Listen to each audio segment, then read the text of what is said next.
Praise the Lord. ஆண்டவருடைய பரிசுத்த நாமம் மகிமைப்படுவதாக.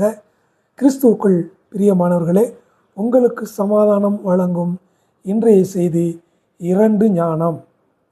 ஒன்று பரத்திலிருந்து வரும் ஞானம், அதாவது மேலிருந்து கர்த்தர் கொடுக்கும் ஞானம்.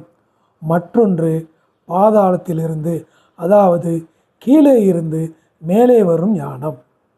இது உலக ஞானம். நீதிமொழிகள் 2ஆம் அதிகாரத்திலே ஞானத்தை தேடு, கர்த்தர் ஞானத்தை கொடுக்கிறார் என்று நாம் வாசிக்கிறோம். இது சாலமோன் ராஜா கேட்டான் அல்லவா? அப்பொழுது கர்த்தர் கொடுத்த ஞானம், பரலோக ஞானம். 1 ராஜாக்கள் 4:29 இதை வாசிக்கலாம்.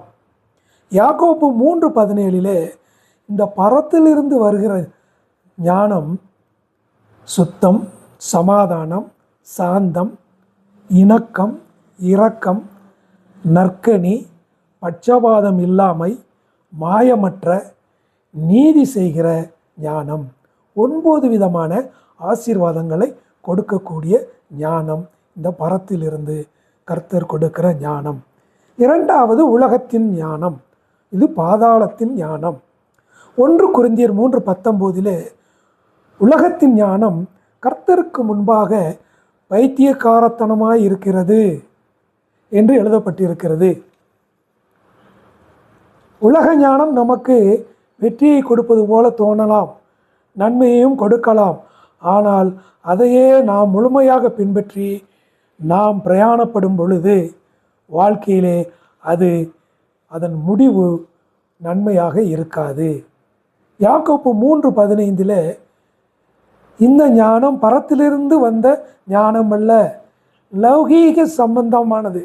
இந்த உலக வாழ்க்கை லௌகீக வாழ்க்கை, அந்த வாழ்க்கை சம்பந்தமான ஞானம் இந்த ஞானம். ஜென்ம சுவாபத்தை கொடுக்கக்கூடியது. இது பேய்த்தனத்திற்கு உரியது, அதாவது பாதாளத்தை கொண்டு போய் சேர்ப்பது. மேலும் இது வைராக்கியத்தையும் விரோதத்தையும் கலகத்தையும் சகல துர்க்குணங்களையும் செய்யக்கூடிய ஞானம் இந்த ஞானம். நான் எப்படிப்பட்ட ஞானத்தை கொண்டவர்களாக இருக்கிறோம் என்று நாம் சிந்தித்து பார்க்க வேண்டும்.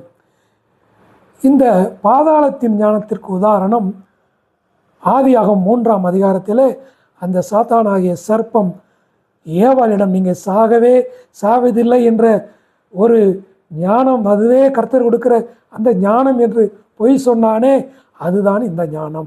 எச்சரிக்கையாய் நாம் இருப்போம். ஆமென்.